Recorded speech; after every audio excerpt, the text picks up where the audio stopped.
Kain tayo guys. Nagluto ako ng dinengdeng na bunga ng malunggay, talong at okra. Nagtago yung okra.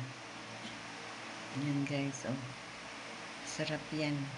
Yan lang ang sahog niya. Kung tawagan sa Ilocano yan ay kuros, hipong tuyo. Kuros.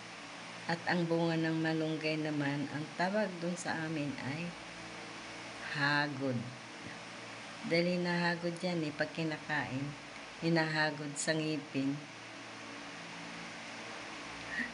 Bago mo makuha yung laman. O, diba guys? Sinong relate sa inyo yan? Masarap yan ulamin. Masustansya. Ang hagod baw. So, yun lang guys. Thanks for watching. Bye-bye. Mwah.